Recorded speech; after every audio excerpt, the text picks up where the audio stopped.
Hello good morning everyone. आज मैं आपको ऐसे पर्सन से मिलाने वाला हूँ जो एक्स आईपीएस रह चुके हैं, जो एक्स डीआईजी रह चुके हैं।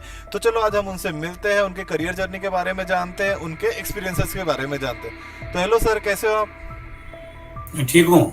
अच्छा हूँ। सबसे पहले तो आप हमें ये बता दीजिए कि आप कहाँ से बिलोंग करते हैं, आपकी फैमिली कहाँ से बिलोंग करती है, और अभी आप कहाँ पे हो? मैं तो बिहार के मिथिलांचल से बिलोंग करता हूँ, मधुबनी डिस्ट्रिक्ट से। और अभी मैं इंदौर में सेटल हूँ और वहीं से बोल रहा हूँ। कुल तो आपका फैमिली वगैरह भी वहीं से सभी बिलोंग करता है? वहाँ पर मेरी माँ रह रही है और मेरा सबसे छोटा भाई जो हाई स्कूल में टीचर है वो उनके साथ रह रहा है। और करीब 5-6 किलोमीटर दूर में उसका हाई स्कूल है, वहाँ से रोज आना जाना करता है। तो सर आपकी स्कूलिंग वगैरह, जो आपका एजुकेशन वगैरह हुआ, सब वहीं से हुआ या आप वहाँ से कहीं और पढ़ने के लिए गए थे? नहीं, शुरुआती दौर में तो मैंने गांव में ही पढ़ाई किया। हम्म, मेरे फादर टीचर थे, हम्म, लेकिन वो वहाँ उनकी पोस्टिंग नहीं थी। 5वीं कक्षा तक वो बाहर थे, मैंने करीब 40-50 किलोमीटर दूर में। हम्म, बाद में उनका पोस्टिंग 1969 में हम्म, गांव से करीब 3 किलोमीटर दूर में उनकी पोस्टिंग हुई। हम्म, तो फिर वो गांव से आना जाना करने लगे। हम्म, और मैं गांव के ही मिडिल स्कूल में पहले पढ़ा। हम्म, और उसके बाद फिर हाई स्कूल था वहाँ पर, बेलमोहन हाई स्कूल, उसमें 8वीं और 9वीं कक्षा मैंने वहाँ पढ़ा। हम्म, उसके बाद मैं पटना हाई स्कूल गर्दनीबाग गया हम्म, और वहाँ पर मैंने 10वीं और 11वीं, हम लोग के समय में 11वीं में मैट्रिकुलेशन होता था। हम्म, वहाँ पर मैंने 10वीं और 11वीं पढ़ा, वहीं से मैंने मैट्रिकुलेशन किया। उसके बाद मैंने बीएन कॉलेज, जो पटना यूनिवर्सिटी का एक महत्वपूर्ण कॉलेज है, हम्म, वहाँ पर मैंने इंटरमीडिएट किया। उसके बाद ग्रेजुएशन मैंने पटना कॉलेज, जो सबसे आर्ट्स फैकल्टी में सबसे बेस्ट कॉलेज माना जाता था उस समय में, हम्म, वहाँ से मैंने ग्रेजुएशन किया, बीए ऑनर्स किया हिस्ट्री में। ओके, और फिर पटना यूनिवर्सिटी से एमए किया hmm, in history with specialisation in ancient India. Okay, ये हमारा जर्नी रहा है। कूल। बट सर मैंने आपको सुना है कि आपने करियर जर्नी में, जो आपका एजुकेशन है, आपने साइंस बैकग्राउंड चूज किया था। फिर उसके बाद आपने अपना करियर, मतलब करियर तो ठीक है कि हम बात करते कि करियर आपने बाद में देखा, बट उसके पहले ही आपने कुछ सब्जेक्ट में चेंज किया। लाइक आप पहले साइंस में बिलोंग करते थे, फिर आपने आर्ट्स लिया। तो इस बीच का हम जानना चाहते हैं कि मतलब ऐसा क्यों?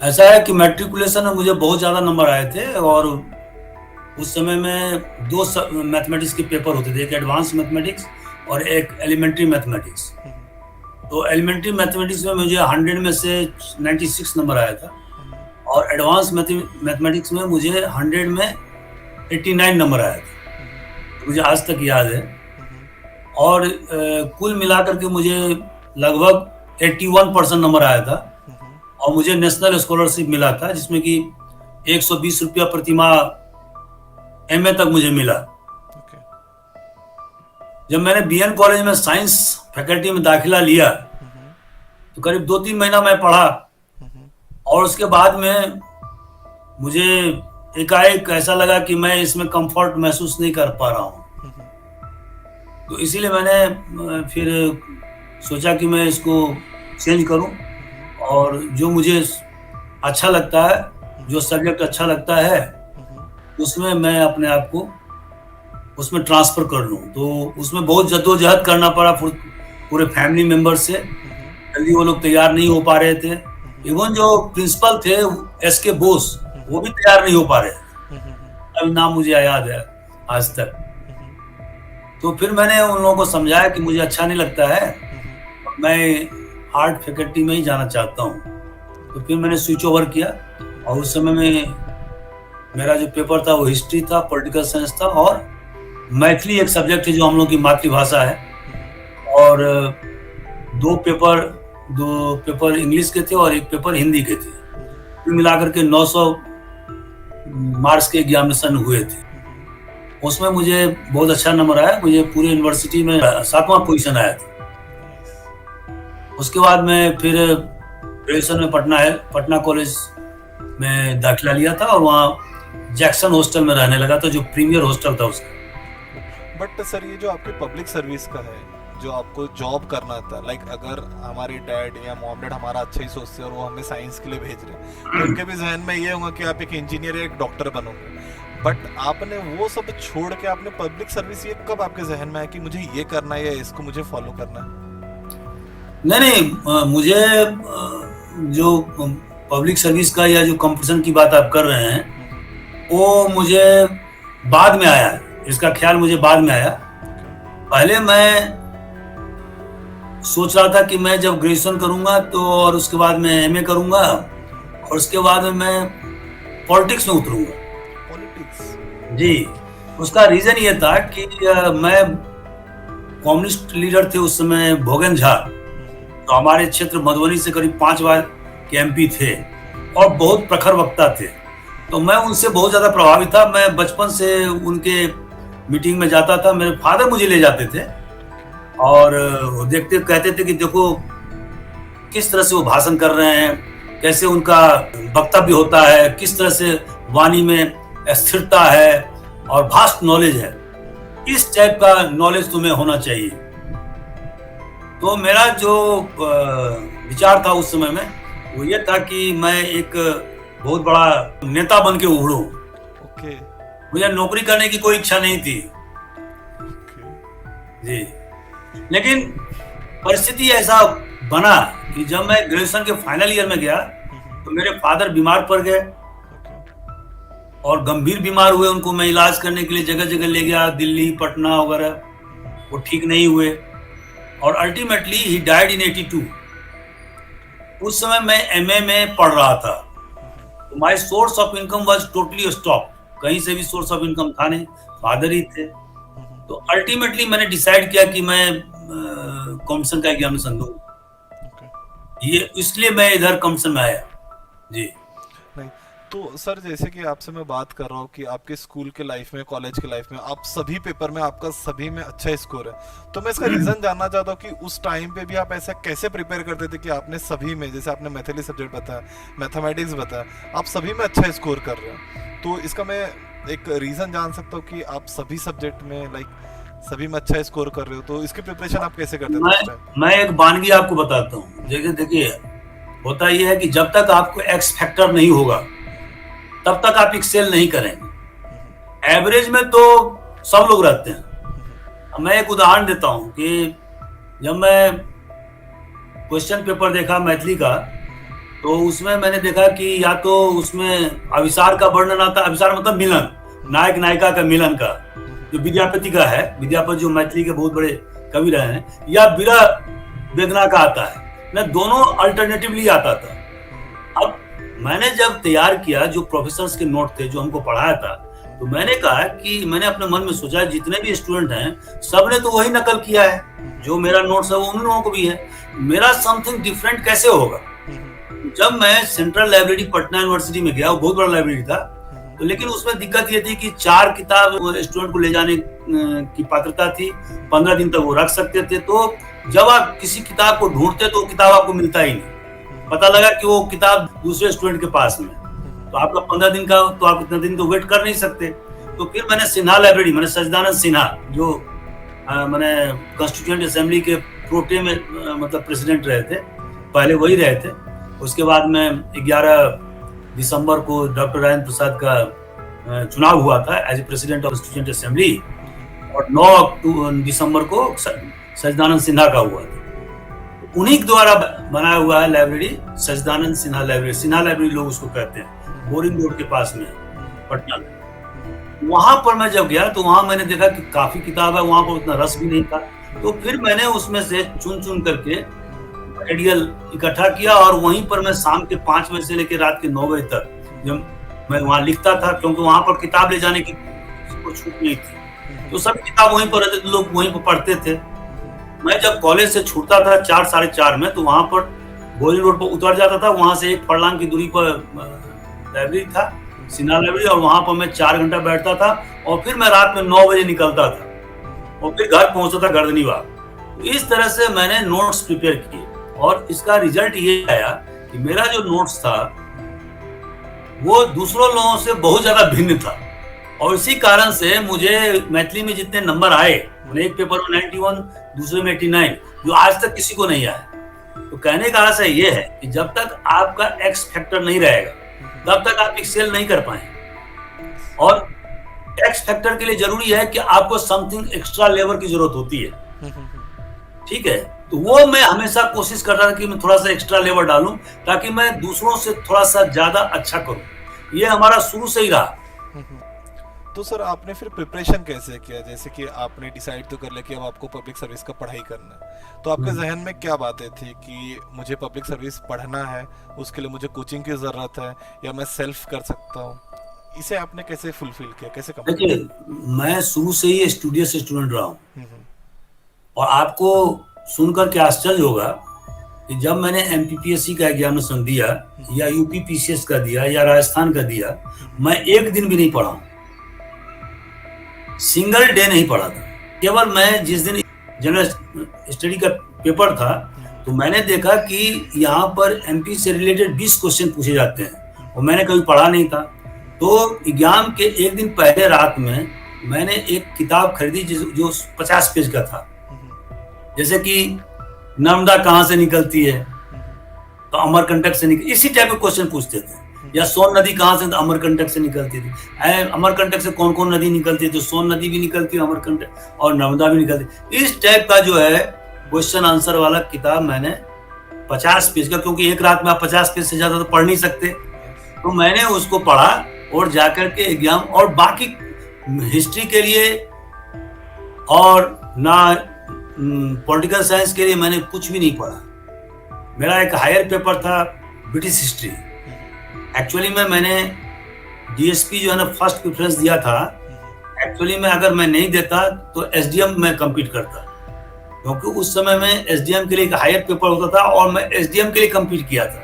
लेकिन चूंकि मैंने फर्स्ट प्रेफरेंस डीएसपी को दिया था, इसीलिए मेरा डीएसपी, क्योंकि डीएसपी के लिए 2 ही पेपर की जरूरत थी और एसडीएम के लिए 3 पेपर, एक एक्स्ट्रा हायर पेपर की जरूरत थी। और मैंने ब्रिटिश हिस्ट्री पेपर लेकर के एग्जाम दिया था। चूंकि एमए जो मेरा हिस्ट्री पेपर था, एमए का सब्जेक्ट हिस्ट्री का, उसमें ब्रिटिश हिस्ट्री भी मेरा सब्जेक्ट था, तो इसलिए मुझे पढ़ने की कोई जरूरत नहीं थी एग्जाम में। मेरा इतना ज्यादा प्रिपरेशन था कि अलग से कोई पृथक से प्रिपरेशन करने की जरूरत नहीं पड़ी। तो सर जो ये आईपीएस की आपकी जर्नी है, तो ये आपकी डीएसपी से शुरुआत हुई है? जी जी। डीएसपी से फिर सर आप हमें बता सकते हो कितना टाइम लगता है आईपीएस बनने में? एक्चुअली में देखिए, मैंने एक्चुअली में यूपीएससी का एग्जामिनेशन किया था तैयारी, और मैं 84 में तो मैं प्रीलिम्स क्लियर किया था, जब मैं एमए पास भी नहीं हुआ था, उसके पहले ही किया था मैं प्रीलिम्स। और उसके बाद 85 में मैंने प्रीलिम्स और मेंस क्लियर किया था, इंटरव्यू बोर्ड पर गया था मैं। फिर 86 में मैंने प्रीलिम्स और मेंस और प्लस इंटरव्यू बोर्ड में गया था। अनलकीली मुझे 8-10 5-6 नंबर से मुझे नहीं हुआ, तो मैं बहुत ज्यादा दुखी हो गया कि अब मैं क्या करूंगा। और घर की जो माली स्थिति थी बहुत ही ज्यादा खराब थी। तो ऐसी स्थिति में मैंने एक साथ 3 जगह एग्जामिनेशन दिया, मतलब एमपी में, यूपी में और राजस्थान में। एमपी में आपको मैंने बताया कि फर्स्ट प्रेफरेंस अगर मैं नहीं देता डीएसपी तो मैं एसडीएम में कम्पीट करता, और यूपी में मैं एक्साइज ऑफिसर में हुआ था और राजस्थान में डिस्ट्रिक्ट रजिस्ट्रार में हुआ था। राजस्थान में उतना बढ़िया मेरा पेपर नहीं किया था क्योंकि मैंने पढ़ा ही नहीं था उसमें, जो हमके पहले बैकग्राउंड में पढ़े हुए थे उसी आधार पर मैंने एग्जामिनेशन दिया, तो थोड़ा सा कम नंबर आए थे, इसलिए डिस्ट्रिक्ट रजिस्ट्रार में हुआ था। अदरवाइज वहां भी मुझे एसडीएम में ही हो जाता। तो अब मैंने यहाँ ज्वाइन किया और लोगों ने कहा कि आप इसमें ज्वाइन करिए, क्योंकि 7-8 साल में, 5-6 साल में आप जो है आईपीएस हो जाएंगे, तो जो आपको उसमें नहीं हुआ इसकी भरपाई हो जाएगी, इसलिए मैंने यहाँ ज्वाइन किया। अदरवाइज मैं ज्वाइन नहीं करता। और बिहार में बीपीएससी जो है वो एग्जाम कंडक्ट ही नहीं कर पा रही थी उसमें, वहां कुछ घोटाला वगैरह चल रहा था, मैं इतना वेट कर नहीं सकता था। That's why I preferred MP. ये इसका पीछे का कारण है। तो फिर सर आपने ज्वाइन किया as a DSP, and after कितने टाइम बाद आप आईपीएस बन गए? लाइक कितने इंटरवल? ये बहुत परेशानी का सबब रहा। हुआ यूं कि हम सोचे थे कि 8-10 साल में हो जाएंगे विद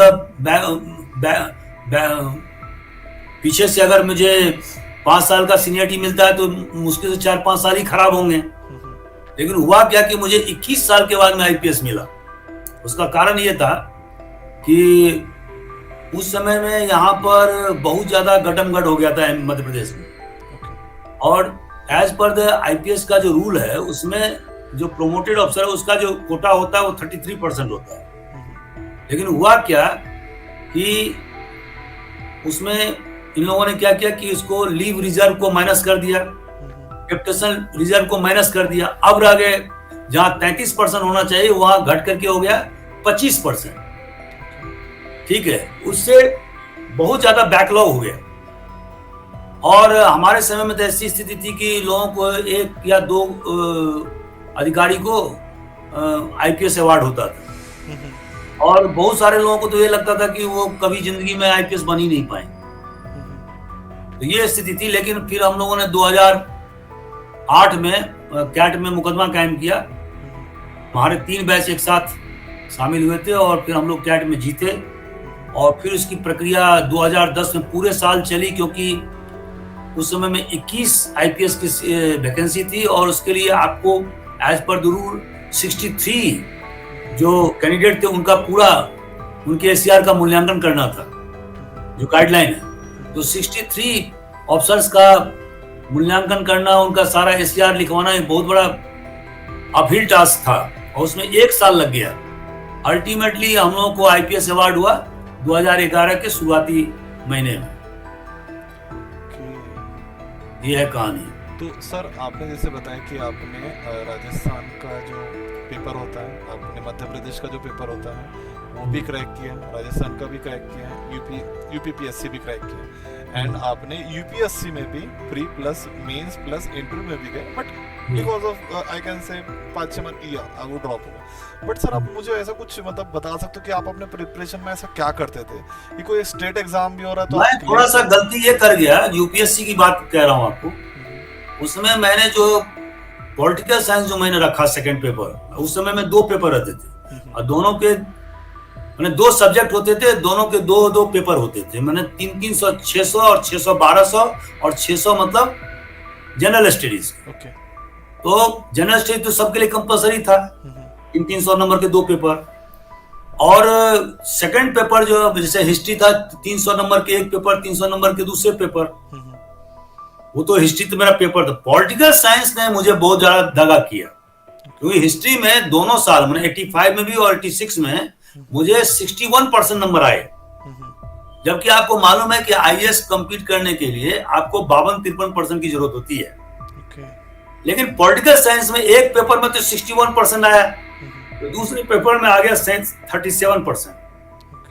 और अगले साल क्या हुआ कि जिसमें सेकंड 37% नंबर आया था उसमें आ गया 61%, और फर्स्ट पेपर में आ गया 37%। तो इसके कारण से मैं थोड़ी सी जनरल स्टडीज का भी हमारा तैयारी जो है ना, जितना बेहतर ढंग से होना चाहिए था वो नहीं हुआ। मुझे अच्छी जगह कोचिंग लेना चाहिए था, जो मैंने नहीं किया, और इस कारण से फाइनली मैं क्रैक नहीं कर पाया। दूसरी बात, एक बात और थी, मैं इतना ज्यादा टेंशन में रहता था उस समय में, और मेरी जो उस समय की जो आर्थिक स्थिति बहुत ही ज्यादा दयनीय हो गई थी। मेरे फादर नहीं रह पाए थे, मेरी माँ उतनी समझती नहीं थी, और उनको नहीं मालूम था कि आईएएस आईपीएस क्या होता है।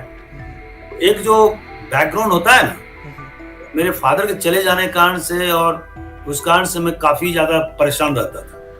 अगर मैं कूल माइंड से रहता तो फिर ये सब सिंपल एग्जामिनेशन था मेरे लिए, जिस तरह से मेरा बैकग्राउंड रहा है। बट फिर भी सर आपने काफी एग्जाम क्रैक किया, लाइक राजस्थान के लिए भी आपने क्रैक किया है, आपने मध्य प्रदेश के लिए भी क्रैक किया है, आपने यूपी के लिए भी। वो सब तो मेरे बाएं हाथ का खेल था। उसमें तो मैंने आपको कहा कि मैंने एक दिन भी नहीं पढ़ा। मैंने शपथ ले लिया था कि मैं एग्जाम में पढ़ूंगा ही नहीं, जो मेरी तैयारी है उसी में मैं जाऊंगा, और मैं उसी में गया। उतना ही पढ़, केवल मैंने एक गुटखा खरीदा था जो मैंने आपको बताया जैसे एमपी एग्जामिनेशन के लिए, और वो भी केवल मध्य प्रदेश से रिलेटेड पॉइंट्स के लिए, टॉपिक के लिए। बाकी के लिए मैंने कुछ पढ़ा ही नहीं। जो मैंने यूपीएससी के लिए पढ़ा था वही पढ़ करके मैंने एग्जाम दे दिया। Great sir, nice sir. तो सर ये जो जर्नी आपकी रही है तो इसके लिए आपने बाहर कहीं कोचिंग लिया था या पर्सनली आपने सभी कुछ किया? कौन सी के लिए? यूपीएससी के लिए या जैसे यूपीएससी के लिए मैंने नहीं लिया, यही तो मैंने बताया कि यूपीएससी में मैंने एक जगह लिया था दिल्ली में, मैं वहाँ आरके पुरम में रहता था, लेकिन जिसके यहाँ कोचिंग लिया मैंने वो मेरा सिलेक्शन गलत था। मुझे रॉक कोचिंग इंस्टीट्यूट में लेना था एडमिशन, मैं वहाँ नहीं लिया। कुछ कारण थे, आर्थिक थे, क्योंकि उस समय उसका फीस ज्यादा था। मैंने जिस जगह लिया वहाँ पर मुझे वो ठीक से पढ़ाया नहीं, गाइड नहीं किया, तो मैंने मिडवे में ही मैंने 1-1.5 महीना करने के बाद मैंने इसको छोड़ दिया। मैंने कहा ये क्या, वो बेकार पढ़ा था। मैंने 3,000 मात्र लिया था उस जमाने में उसका, और मैंने कहा कि नहीं, आई एम नॉट सेटिस्फाइड। मैं खुद इसके यहाँ जाता हूँ तो 1.5 घंटा जाने में, 1.5 घंटा आने में लगता है, और रिजल्ट कुछ आ नहीं रहा है, तो बेहतर है कि मैं खुद पढ़ लूंगा। लेकिन मुझे रॉक कोचिंग इंस्टीट्यूट में, उस जमाने का सबसे प्रसिद्ध कोचिंग इंस्टीट्यूट था, अभी भी है वहां पर मुझे लेना चाहिए था, जो कि हमने नहीं किया। दूसरी बात, एक बात और हो गई कि मेरे समय में 86 में क्या हुआ, मैं 86 में एग्जाम देता नहीं। राजीव गांधी ने क्या किया, जो मैं आपको कहना भूल गया हूं, उसने 28 से घटा करके 26 रिड्यूस कर दिया एज। ये मेरे लिए सबसे बड़ा जो है ना, वो था, दुखदायी स्थिति थी, क्योंकि मेरे पास अब कोई टाइम ही नहीं बचता। अगर मुझे मजबूरन एग्जामिनेशन देना पड़ा 86 में, जैसे मुझे 85 में नहीं हुआ, कुछ मार्क्स से नहीं हुआ, तो मुझे रुकना था 1 साल, लेकिन मेरे पास रुकने का टाइम नहीं था, क्योंकि प्रधानमंत्री राजीव गांधी ने क्या किया, 28 से 26 रिड्यूस कर दिया। तो मुझे उस साल देना ही था, otherwise I would have been loser, I would have been able to appear in the examination. ये हमारे साथ एक प्रॉब्लम हो गया। तो ये सोच सर, जो आपकी जर्नी रही, इस बीच में कभी आपको ऐसा फील हुआ डीमोटिवेटेड वन कि यार मतलब मैंने ये चॉइस किया, लाइक अगर मैं साइंस करता एक अच्छा इंजीनियर बन जाता तो कुछ और लाइफ होती मेरी, बट अगर मैं इसकी तरफ जा रहा हूँ, तो कभी आपको ऐसा फील हुआ डीमोटिवेटेड वन कि यार ये नहीं, मुझसे तो क्रैक नहीं हो रहा है, या ये कुछ तो हालत ख़राब चल रही है, ऊपर से मेरे दिमाग में भी सही चीज़ें चल नहीं रही, तो ऐसा कुछ लाइफ में डीमोटिवेशन रहा सर आपका? अब नौकरी में आने के बाद? सर नौकरी के पहले भी और नौकरी में आने के बाद भी? नहीं, ऐसा कुछ नहीं। मैंने हमेशा, जैसे मैंने पुलिस की नौकरी किया तो मैंने पूरी तरह से मिशन के रूप में काम किया। मैं केवल टाइम पास करने के लिए, जैसे बहुत सारे लोग करते रहे हैं, वैसे मैंने कभी नहीं किया। मेरा एक उसूल रहा है कि अगर greatest happiness of the greatest number, मैं अधिक से अधिक लोगों को सुविधा दे सकूं, लाभ दे सकूं, ये मेरा मोटो रहा शुरू से ही, right from the beginning of my childhood. तो मैं एक लोगों को जो तकलीफ है, अगर मैं थोड़ा सा भी मदद कर सकूं, ये हमारा शुरू से ही एक इच्छा रही है। तो मैंने लोगों को मदद किया, या भी मैं एक उसूल पर खड़ा रहा हूं कि अगर मान लीजिए कोई बहुत ताकतवर आदमी किसी गरीब गुरबा को, एक कमजोर आदमी को सताता, तो हमेशा मैं गरीबों के साथ में रहा हूं। भले ही मेरा ट्रांसफर हुआ या दूसरी जगह पोस्टिंग, उसके लिए आया हुआ, आई डैम केयर, लेकिन मैंने उससे कोई समझौता नहीं किया, क्योंकि अल्टीमेटली हमें जो समाज के जो सब निचले तबके के लोग हैं, उनको राहत पहुंचाना ही हमारा काम है। इसीलिए हम अधिकारी बने हैं, और इसको मैंने शुरू से लेकर अंत तक अपने जिंदगी का एक हिस्सा बना के रखा।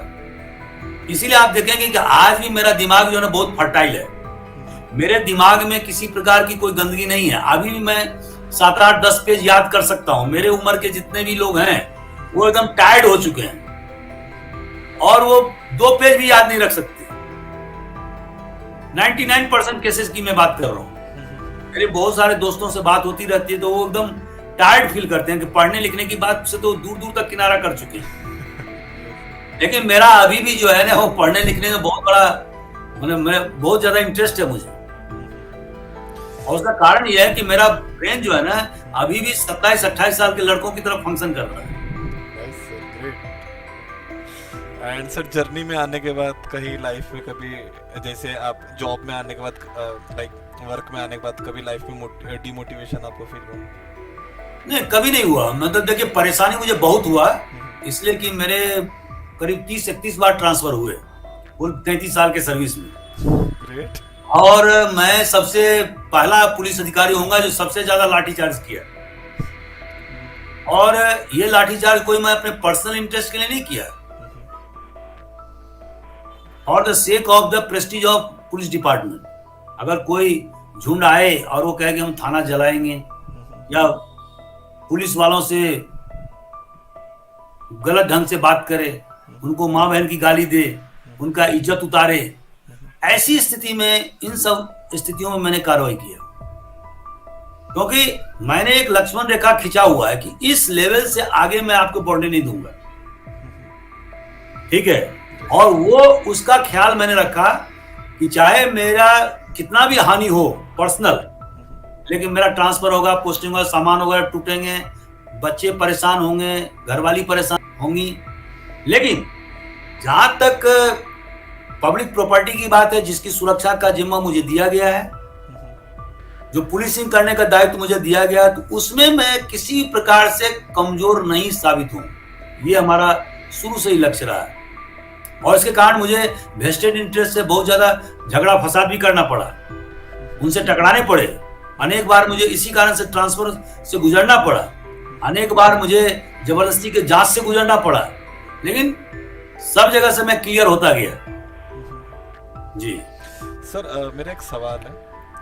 जैसे कि आपके डैड चाहते थे कि आप एक नेता बने, नेता या पॉलिटिशियन बने।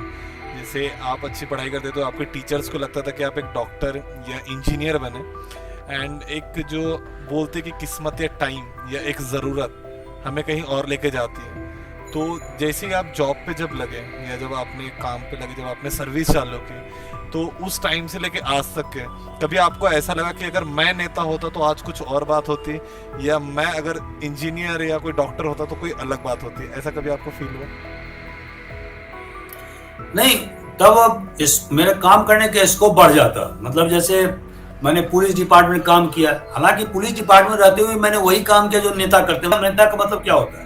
जो दूसरों का उपकार करे, दूसरों की तकलीफ को दूर करने का काम करता है। लेकिन नेता का जो कैनवास होता है वो बहुत बड़ा होता है। मान लीजिए कोई किसी स्टेट का चीफ मिनिस्टर है तो उसका कैनवास बहुत बड़ा है, लेकिन मैं अगर डिस्ट्रिक्ट का अगर एसपी हूँ या एक मैं रेंज का डीआईजी हूँ तो मेरा कैनवास छोटा है। लेकिन अगर मेरे दिल में तमन्ना है लोगों को उपकृत करने का, उनको उनकी तकलीफों को दूर करने का, तो मैं कर सकता हूँ, उसमें कोई रोक टोक है नहीं, और मैं अधिक से अधिक लोगों का कल्याण कर सकता हूँ। तो ये मेरा मोटो रहा। हाँ, अगर मैं नेता बनता तो हो सकता है कि मेरा जो काम करने का जो कैनवास होता वो बहुत बड़ा होता, लोग मुझे और ज्यादा जानते। सपोज मैं बिहार का मुख्यमंत्री होता तो लोग ज्यादा जानते। अभी मैं मध्य प्रदेश में 32-33 साल काम किया विभिन्न पदों पर, तो लोग जानते हैं, वहां के लोग जानते हैं, बिहार के लोग भी जानते हैं। एंड सर, आप कुछ ऐसा मोटिवेशन या कुछ आप बताना चाहते हो स्टूडेंट को या पेरेंट्स को या टीचर को, कि ताकि वो अपने लाइफ में या आपसे कुछ चीज़ें लेके जाएं? जैसे आपका एक्सपीरियंस तो बहुत ही काम में आएगा उनके, बहुत ही मोटिवेशनल है अबाउट द स्टडीज़, या कैसे आपने प्रिपरेशन को, कैसे आपने सर्विस किया, या कैसे अपने आप को रखना है अगर हम कोई भी काम करते हैं। लाइक आपने बताया पब्लिक प्रॉपर्टी की अगर मुझे दी गई है कि मुझे उसे सेफ रखना है, तो एट एनी हाउ मैं उसे सेफ रखूँगा।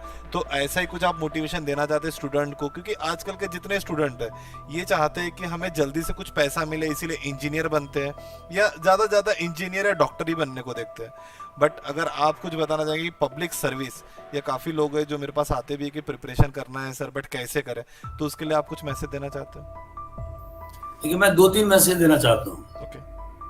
पहला, कि आप जो भी काम करें, not at the cost of your health. अगर आपका हेल्थ चला गया या आप क्रोनिक डिजीज के शिकार हो गए, तो फिर आप कितना भी तेज हैं, ब्रिलियंट हैं, आपका जो लक्ष्य है वहां तक आप नहीं पहुंचेंगे। दूसरी बात, आपको खुशी की अनुभूति नहीं होगी। अगर आप किसी क्रोनिक डिजीज से सफर कर रहे हैं तो कितना भी आपने अचीवमेंट प्राप्त कर लिया है, लेकिन जो इंटरनल जो हैप्पीनेस है उससे आप मरहूम रहेंगे, आपको हमेशा परेशानी रहेगी। मेरे पास में 2-3 उदाहरण हैं जिसमें कि मेरे दोस्त तो मेरे से पढ़ने में 1 पैसा भी कम नहीं थे, लेकिन वो हेल्थ पर ध्यान नहीं देते, क्रोनिक डिजीज के शिकार थे। ठीक है, तो उसका रिजल्ट क्या आया कि वो मेहनत नहीं कर पाए और अंतोगत्वा वो किसी क्लर्क की जॉब में ज्वाइन कर लिया उन्होंने। तो सबसे पहला जो फैक्टर है वो है हेल्थ। बहुत सारे विद्यार्थी क्या करते हैं कि भर भर रात जागते हैं, ये गलत है। मुझे मेरे एक दोस्त ने, जब मैं एक रात में जैक्सन हॉस्टल में पढ़ता था, तो रात में मैं पेशाब करने के लिए 3 बजे निकला, तो मेरा जो बाथरूम था थोड़ा दूर में था, तो वहां देखा कि मेरा एक दोस्त एक सिगरेट पी रहा था 3 बजे रात में। तो मैंने उससे पूछा कि आप अभी सोए नहीं? बोला नहीं, मैं तो अभी पढ़ता हूँ। तो मुझे भारी इन्फिनिटी कॉम्प्लेक्स हुआ कि मैं तो 10 बजे में ही सो जाता हूँ और ये 3 बजे रात तक जगता है और वो भी सिगरेट पीता है। मैंने भी उसका नकल करना शुरू किया दूसरे दिन से, और उसका दुष्परिणाम ये हुआ कि मुझे छाती में दर्द करने लगे, ठीक है, कुछ दिनों के बाद में, और जो मेरा जो पढ़ाई का टेम्पो है वो भी खराब हो गया। तो कहने का आशय ये है कि आप टाइम पर सोएं, टाइम पर जो है क्या पढ़ें, और अगर आप 6-7 घंटा नींद लेते हैं वो जरूरी है, क्योंकि विद्यार्थी को बहुत जगह स्ट्रेनस मेंटल एक्सरसाइज करना पड़ता है, उन्हें बहुत चीज याद करने पड़ते हैं, उनका कैलोरी बहुत खर्च होता है। ऐसी स्थिति में उनका सोना कम से कम 7 घंटा जरूरी है। पहला पॉइंट ये है। दूसरा पॉइंट ये है कि कितना भी विपरीत परिस्थिति आए, आपको हमेशा पॉजिटिव फ्रेम ऑफ माइंड में रहना है। मैं आपको एक उदाहरण देता हूं। मेरा एक दोस्त था जिसका बड़ा भाई था डिप्टी कलेक्टर, वो 4-5 भाई था, और डिप्टी कलेक्टर साहब ही सभी भाइयों को मतलब पैसा देते थे पढ़ने के लिए। एक डॉक्टरी मेडिकल में पढ़ता था, एक इंजीनियरिंग पढ़ता था, मेरा दोस्त खुद पढ़ता था, और एक छोटा भाई और था उसका। लेकिन संजोग से ऐसा हुआ कि जो बड़ा भाई था वो एक्सीडेंट में उसकी मृत्यु हो गई, तो पूरे फैमिली का जो इनकम का स्रोत था वो पूरी तरह से खत्म हो गया। और इसके कारण से मेरा दोस्त जो है वो मिलिट्री डिपार्टमेंट में क्लर्क में ज्वाइन किया, क्योंकि उसके पास में रास्ता नहीं था और कुछ। तो कहने का आशय ये है कि विपरीत परिस्थिति में भी धैर्य रखना बहुत जरूरी होता है।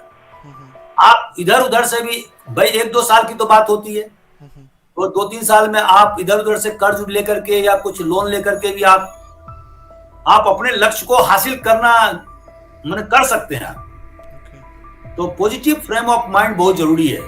तीसरी बात ये, पॉजिटिव फ्रेम ऑफ माइंड से दूसरा अर्थ ये भी है कि मान लीजिए आपके घर में हादसा हुआ है, कोई बात हुई, तो आप क्या होता है कि आप एकदम तकलीफ में चले जाते हैं, आप परेशान होने लगते हैं, आपको कोई चीज याद नहीं रहता, आप कंसंट्रेशन लूज करने लगते हैं। तो वो नहीं करना। देखिए, जीवन में सुख और दुख दोनों साथ साथ चलते हैं, और इसको जितना जल्दी हम समझ लें उतना ही अच्छा है।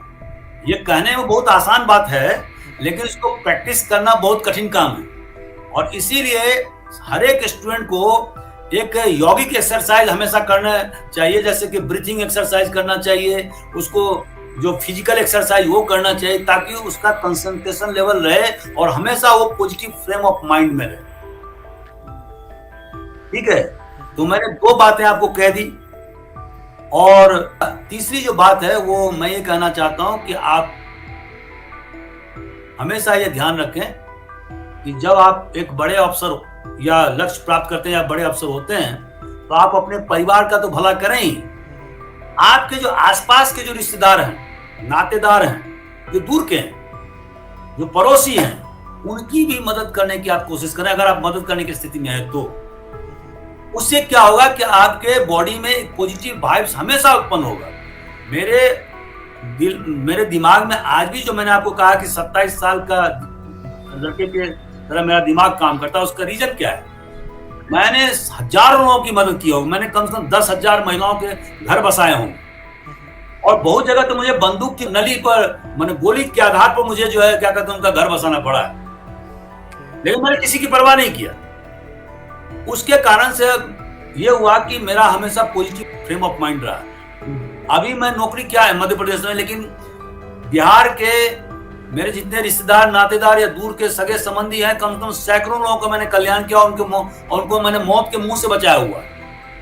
मैंने कहा कि बॉम्बे के पुलिस से, बंगाल की पुलिस से, केरल की पुलिस से, जिसमें कि दूर दूर तक मेरा वास्ता नहीं है, लेकिन मेरे फोन करने से अगर किसी के साथ अगर अन्याय हो रहा है और उस अन्याय को हम दूर कर पाए और वो 10 साल की सजा उसे नहीं मिली, तो हमारे लिए बहुत बड़ी उपलब्धि है।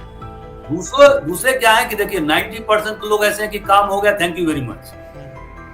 आपको रिजल्ट ये मिलता है कि आपके अंदर में एक हमेशा पॉजिटिव वाइब्स उत्पन्न होता है कि कि मेरा इस जीवन में जो मैं जी रहा हूं वो मेरा सार्थक जीवन चल रहा है, क्योंकि मैं किसी के लिए काम आ रहा हूं। ये जो बड़े कनवास पर अगर आप सोचते हैं, ठीक है, तो इससे हमेशा आपको क्या होता है, आप मेंटली एंड फिजिकली दोनों स्वस्थ रहते हैं। तो यही मेरा कहना था। सही सर, आपका जो preparation strategy as well as जो आपने मैसेजेस दिए हैं, या आपने जैसे बताया कि जो भी कठिन या नेगेटिव सिचुएशन होती है उससे कैसे लड़ना चाहिए, और हमें अपना तो अच्छा हम खुद का करते ही है, बट जो आजू बाजू और हम जितने लोगों का अच्छा कर सके और अपने आप को कुशल बना सके या अपने आप को हेल्थी रख सके, ताकि हम किसी और के काम में भी आए और हम अपने आप को उसी बेसिस पे पॉजिटिव रख सके।